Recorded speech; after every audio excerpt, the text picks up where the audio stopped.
On va enchaîner avec une double présentation réalisée par Gameloft pour nous expliquer comment on crée un jeu vidéo et puis après comment on le monétise. Et j'invite Wilfried Brunet, Senior Art Director, et Aude Mazereau, Lead Game Designer chez Gameloft, à me rejoindre sur cette.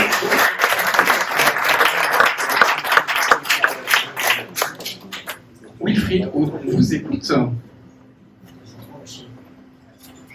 Bonsoir, donc oui, moi je suis Aude Mazereau, Lead Game Designer chez Gameloft,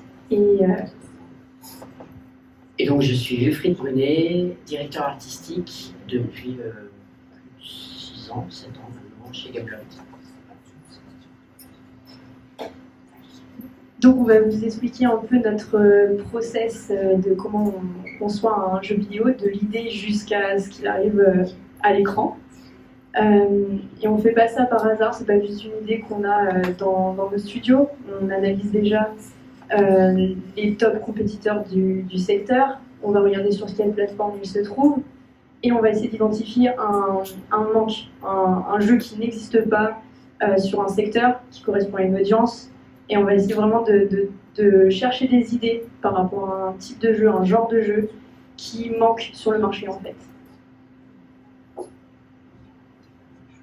Une fois qu'on a trouvé ce slot vide, le travail qui va être poussé derrière, ça va être de déterminer, ok, il y a un slot, c'est quoi l'audience? C'est quoi l'audience? C'est qui? Vous avez vu les chiffres avant, hommes, femmes, âge. On va vraiment pousser ça et on a des équipes chez Gameloft qui sont spécialisées là-dedans et qui vont décortiquer réellement, ok, à qui ça peut s'adresser. Et à partir de ce moment-là, le vrai travail qui va commencer, ça va être d'être à la fois graphiquement, mais aussi au niveau du gameplay, de parler à cette audience, et puis, oui, de lui offrir un jeu, de vous offrir un jeu potentiel. Il y a de la musique en plus. On n'écoute pas de musique. Alors le travail qui commence ici, c'est de faire la carte d'identité du jeu, en gros de décrire quel va être le jeu dans un document qui va à l'essentiel, mais qui est là pour faire comprendre facilement ce que va être le jeu. C'est là qu'on va définir quel va être le modèle économique du jeu. Est-ce que c'est un jeu qui va être fait par exemple pour Apple Arcade ou Netflix, donc un jeu à abonnement? Est-ce que ça va être un jeu gratuit avec des microtransactions qui est là pour durer dans le temps? Est-ce que c'est un jeu premium donc qu'on va payer et qui est disponible par exemple sur Steam? On va définir donc quelles sont les motivations des joueurs, comment on joue au jeu via des boucles de gameplay. Par exemple, là vous avez l'exemple de Disney Dreamlight Valley. On débloque des personnages, on fait des activités avec pour compléter et augmenter notre amitié avec les personnages de Disney, progresser dans le jeu, faire débloquer des nouvelles choses, et c'est une boucle, donc ça recommence et le joueur prend du plaisir comme ça très longtemps. On va aussi définir les compétiteurs et ce qu'on appelle la design cathédrale, donc les piliers du jeu, ce qui va faire son identité forte, qui va ensuite nous aider à définir toutes les fonctionnalités qui seront dans le jeu et qui seront pertinentes pour notre audience.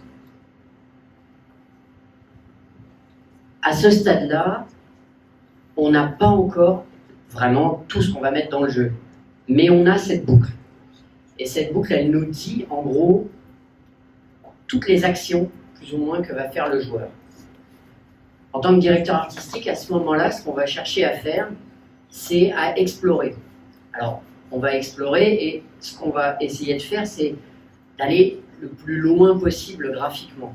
Ça ne correspondra pas forcément. On est vraiment là en conception. On n'est pas encore en production. Donc là, ce qu'on va chercher à faire, c'est à faire du mieux possible, le plus beau possible, pour vraiment se fixer un objectif. Et ensuite, on va vous détailler, vous verrez comment ça se passe derrière pour l'atteindre. Mais ici, la vidéo que vous voyez sur le côté, ce n'est pas forcément le jeu final. Par contre, c'est toutes les intentions graphiques vers lesquelles on souhaite tendre.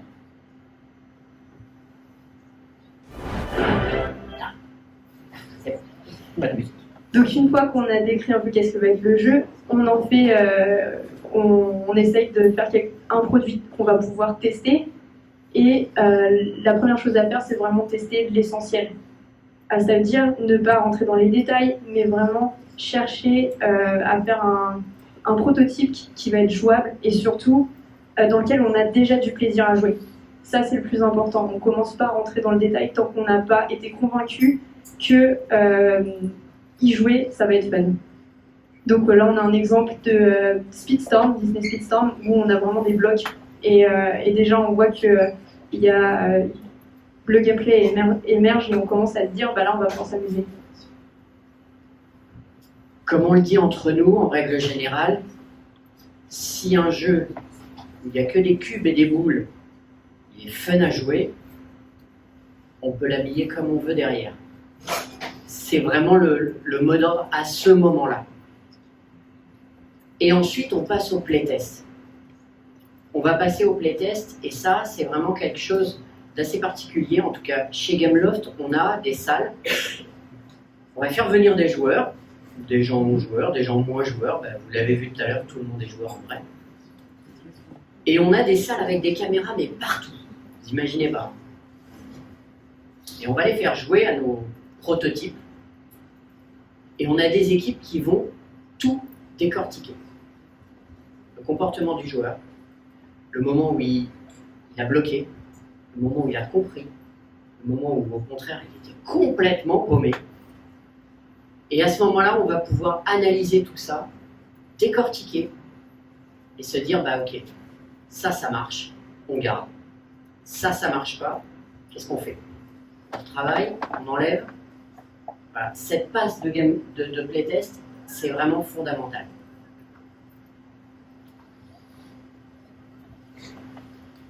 Alors la pré-production, c'est le moment où on va répondre à toutes les questions.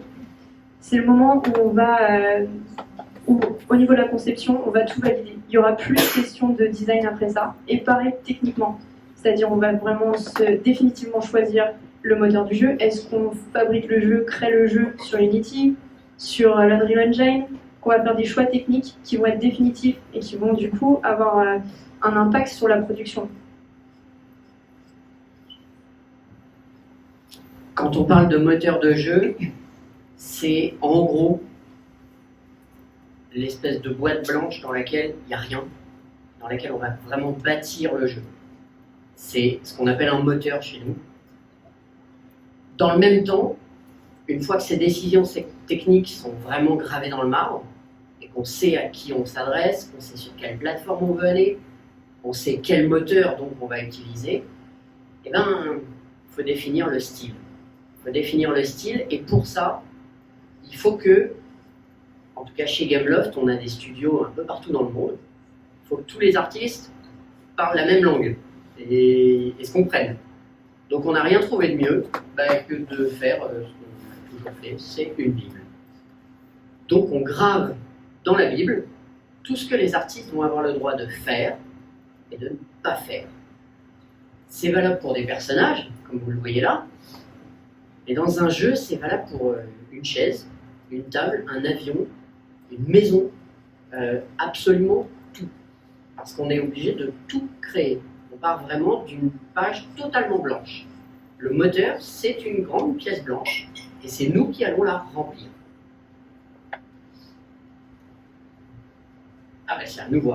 Pardon. Ici, on passe en prod. Donc là, c'est sérieux. On a tout gravé dans le marbre, on est OK, et là, on nous donne le go. À partir de ce moment-là, côté artistique, on va commencer par prendre nos crayons. Donc c'est pas vrai, on prend plus de crayons maintenant. On a tous des tablettes, des trucs. Voilà. On peint sur ordinateur. On va commencer par faire des sketchs. Une fois que c'est validé, ça passe en modélisation, c'est-à-dire en gros en 3D.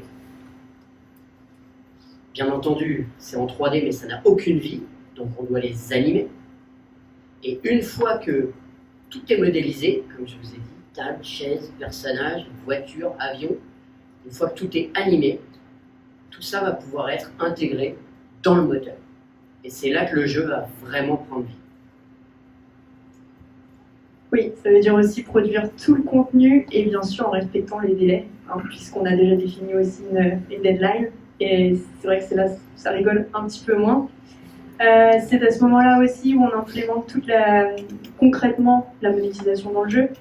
Donc ça veut dire, si c'est un jeu gratuit avec des microtransactions, on va se servir du gameplay et des opportunités par rapport aux motivations des joueurs et tout ça, d'implémenter des microtransactions qui seront placées à des endroits stratégiques pour que le joueur ait envie de dépenser, mais aussi des publicités qui sont placées et qui vont être placées de manière à ce que le joueur les perçoive plus comme des récompenses en fait. Plutôt que de les subir, on va les mettre à des endroits pareils, stratégiques, qui vont permettre aux joueurs d'avoir envie de les regarder parce que, en fait, ça leur permet de progresser et c'est vraiment perçu comme une récompense.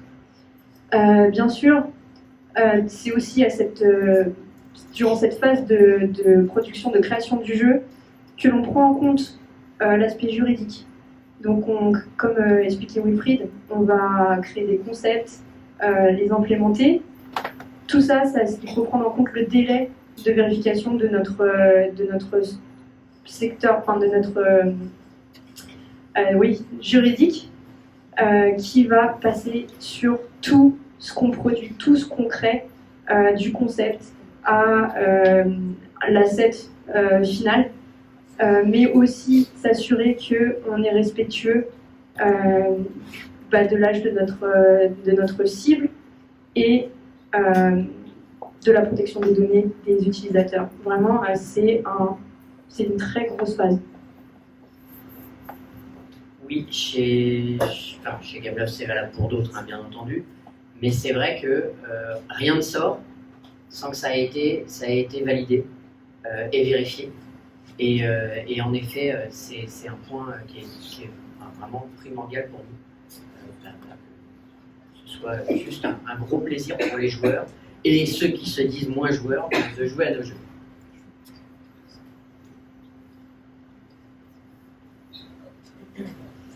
Alors là, c'est un bon exemple de avant-après. Ce qu'il faut savoir, c'est que le délai de production, en tout cas chez Gameloft, varie selon le type de jeu, bien sûr, entre 1 et 3 ans, je dirais. Par exemple, sur des jeux à abonnement comme chez Apple Arcade ou Netflix, on va plutôt être sur des durées de développement, de production de 1 an, mais ça peut aller jusqu'à 3 ans, comme pour Disney Dreamlight Valley, quand le jeu est plus complexe et bien sûr avec beaucoup de contenu et la qualité exceptionnelle qui est celle de Disney Dreamlight Valley. Là, c'est un bon exemple, et vous le voyez juste en 2 images, d'un point de départ, d'un premier travail, et puis d'une itération pour arriver au résultat que vous voyez en bas. Il s'est passé à peu près 2 ans entre l'image du haut et l'image du bas. Et ça, c'est, pour ceux qui ont déjà joué à des jeux Gameloft, ça fait vraiment partie de notre ADN. C'est-à-dire qu'on se fixe quand même un objectif de qualité qui est un poil au-dessus des standards si on le peut. Si on le peut, ça veut dire les délais, bien entendu, vous avez compris.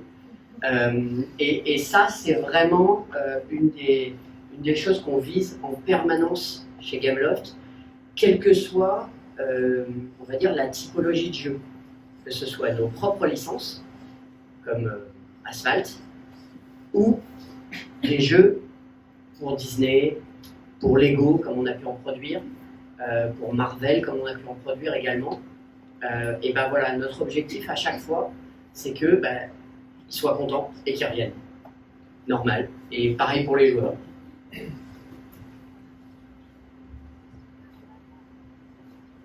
Et je crois qu'on a terminé.